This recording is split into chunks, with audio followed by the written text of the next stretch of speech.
KirstyTV is about the power of sharing stories that heal ourselves and heal others. My guests share their most intimate stories and lessons learned along the way.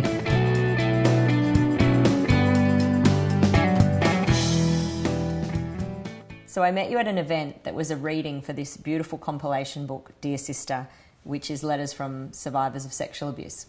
And one of the things that really stood out to me was the lady sitting next to me must have been in her late 30s and had also been sexually abused by her father. Mm-hmm. And it just really touched me that it was the first time she had heard from anybody who had also been abused by their father specifically. And she felt so alone in that. And I thought, how sad is that for her to get to her late 30s before she finds a soul sister?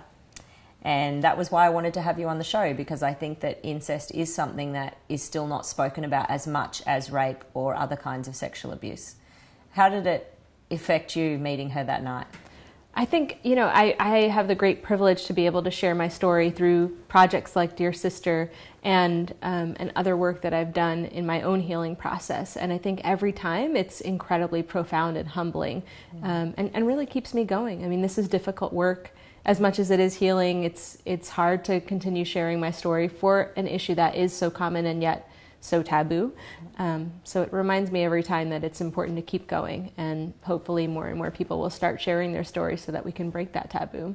And I can't put my finger on what it is, but there is a difference between when you're just sharing in small ways and when you share, and I don't think it's necessarily the share, maybe it's the verbalizing of it, it's the final shame and guilt. It's all gone because everyone knows and you get to control how the story is going to be told. Yeah. Did you find that? I think so. I think it took this project that I started in graduate school. The project is called Secret Survivors. And I was studying public policy at the time, and I had heard so many individual disclosures from other survivors of sexual violence over the years, from college until graduate school. And I kept thinking, well, what is it that we're not doing as a society to really discuss the statistics that we know? I was there studying Centers for Disease Control statistics about sexual abuse. It's kind of shocking when you sit with the data. The Centers for Disease Control, related to the United States government, does a lot of work with them. You would think they would be shouting it from the rooftops, but they have been knowing for years that 1 in 4 girls and 1 in 6 boys report that they're sexually abused by the age of 18. That's studying adults who then go through and self-report data looking back at their childhood. So it's a national study that I believe came out in the late 1990s. So that was a while ago, right? We're now in 2014. At the time in grad school, I was in 2008, 2009, thinking, what? Like, this is 20% of people, and why is it that we don't have campaigns shouting it from rooftops? Well, I remember reading this statistic decades ago, and the thing that stood in my mind about it is what's going to happen to that generation of children? Because they're now your age. And I remember thinking, how are they going to cope? Are they going to be a generation of alcoholics and numbers and because how are they going to work through this and process if we're not talking about it and we're not doing something as a society to help everybody move forward? Because not everybody like you has been able to find their way through it. Absolutely. Or even if you are someone like me who can pass as somewhat functional, I do have my private moments of struggle, and especially before taking on this storytelling work, I have to say, to your original question of has it been healing for me, I think I really wanted communion with other survivors, and I was tired of the taboo of feeling like we had to have private living room conversations or go to therapy and then deal with it there and package it and compartmentalize it and put it away during that hour once a week, right? And that's just such an unfair burden to put on people who are carrying years of trauma. And meanwhile, 20% of people around them are also carrying that trauma, but they may not even know who those people are in their lives. Totally. So that led me to create a theater project. I had no idea what I was getting into, to be honest. When I pitched the project, I just knew, I want to do this with other people. I don't want it to only be about me, because the data says it's not just about me, right? And I want to know who those other survivors are. Let's create a theater project where we're interviewing other survivors, and then the theater company weaved our stories together and we performed them. There's no actors in the show at all. That's amazing. I knew something was being released for me that even therapy had not been able to touch, acupuncture had not been able to touch, positive relationships with people in my life. Just having an audience of 400 to 500 people bear witness to your suffering and totally believe you. There's no trial element. There was no like, where's the evidence? We're just here and we're showing up to listen to your story and these 4 other people's stories with you. And we're going to hold that for you and with you, was profoundly healing. And that led me to Dear Sister. I found out about the book while I was doing that theater project, actually. So now that you're in your 30s, what does it look like when you have one of those bad days where it's recurring and it's coming up again for you? Well, thankfully, the bad days aren't as often as they used to be. I have a wonderful partner, and it's been quite a journey for him, too, I know, to be my very public partner in this work. We met just as I was starting the Secret Survivors work. So I have to say, I'm really thankful to him to have a home, finally, in which I feel really safe and very loved, and I'm learning to cook for the first time, and we have dogs. I've never had puppies before. So, you know, I think the bad days even now are not as bad as they were because I have him and I have our life together. But sometimes they look like really feeling really angry or really depressed or sad, or, you know, it can be really overwhelming to not just intellectually read statistics, but doing this work through Dear Sister or Secret Survivors, I hear a lot of survivor stories again and again because people feel like I'm a safe person to talk to. Yeah. And as humbling as that is, I'm not a therapist, and it's also really hard to then sit with the emotional reality of like, God, 20% of people, that's 20% of my friends and 20% of my coworkers and 20% of my friends' kids. I would say most of my hard days at this point are actually about that collective level of grief, not necessarily about my own trauma and story.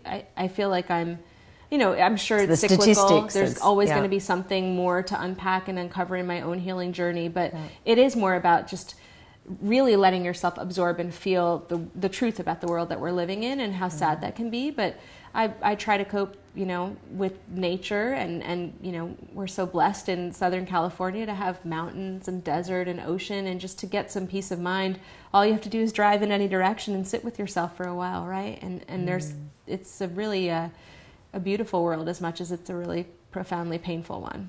So tell me a couple of coping skills. What would you do? What are some of the tools that you have in your backpack when you have those days? I think the easiest one is one that my partner taught me when I was in grad school. It's a breathing technique just called 4-7-8, and it's literally breathe in for a count of 4, hold it for a count of 7, and release for a count of 8. It sounds really new agey, but it works. Let's do it. Okay, so you breathe, just center yourself for a moment, and then breathe in for 4. Hold for a count of 7. And then let yourself exhale with the breath loudly on 8. Oh. And you can do 2 or 3 of those. Yeah. And it's just a way to remind you. Do it with us. It's a way to remind you that you are a person in a body. This is the present. Yeah. You may be feeling things from a long time ago, but that's not now. And just to come back to the moment. I think that's just the simplest one. So one of the things when I've spoken with other survivors of sexual abuse and rape is, how do I go on to have healthy sexual relationships? How am I ever going to enjoy sex when that's been my first experience? Is there anything you feel comfortable sharing or talking about for other people out there around that? Yeah, I can share, you know, for people who have academic coping mechanisms, to be honest, I did a lot of reading before I ever had consensual sex with people I was in young adult or adult relationships with. If you have someone who you're ready to be in a relationship with, you know, be honest with them. Because I think oftentimes our bodies, it can feel like our bodies are betraying us even when we love someone and feel safe with them and want to share that kind of intimacy, that you never know how your body, especially earlier in your healing process, might react. We don't talk about, as much as we don't talk about rape and sexual assault, we also don't talk about consent very much as a society, and we don't talk about just our birthright around pleasure and our own relationship to our bodies just for ourselves, you know? I mean, something that was really healing for me, in addition to reading a lot about sex, was I got trained, I'm an educator, and I got trained as a sexual health educator and worked at a sex toy store in New York City called Babeland, which is run by women, and in a non-threatening way. There's no packaging around the toys. They're all just on these, you know, brightly lit shelves, and a really friendly staff of sex educators there to say, do you have any questions about silicone toys or lubrication or safer sex barriers? And, you know, also fun things like feathers or leather or whatever, you know, they wanted to be playful around. And my biggest lesson to people, and honestly to myself too, was like, don't do this just for a partner who you're trying to please or for a lover who you're trying to seduce. Center yourself in the process, right? Because the first person who gets decentered in sexual trauma is the survivor, right? Yeah. Everything is about the needs and desires of somebody else. Yeah. So let yourself have room to say, what are my fantasies? What is my body like? Masturbate, right? I mean, take time to really have an orgasm for yourself. As funny as that seems, you know? I love this. But I love that, you know, a lot of people would go the other way, shut down, never want to have sex again, you know, shame, guilt, be too terrified to even want to be with another partner. So I think this is fantastic that you took a partner out of the equation and just focused on you for a time. Right. And then you can look at, once I'm able to enjoy sex. Yes, yes. Thank you for being a gift for all of our viewers today and sharing your story. I know it must be hard every time you have to relive and retell it. Well, thanks so much for having me here. Thank you. So if you're out there and you've been sexually abused, I hope that Amitha's story has helped you today. I know that what she spoke about is so true for all of us. To get through to that place of healing, we have to be willing to go through our emotions, the painful and uncomfortable ones. We have to be willing to start talking about it and erasing the stigma and the shame around these kinds of topics. So start by Facebooking us, joining the conversation, tweeting with us, finding somebody close to you that you can open up to, whatever it is that you need to do to begin that path to healing. I look forward to seeing you next time on KirstyTV, and don't forget to subscribe to the channel below. Do you remember the first time that it happened? I do. He ended up telling me that it was exercise, and I ended up telling my mom. I guess I don't remember telling my mom the first time that he raped me, but she remembers that I told her that night or soon after that my dad touched me.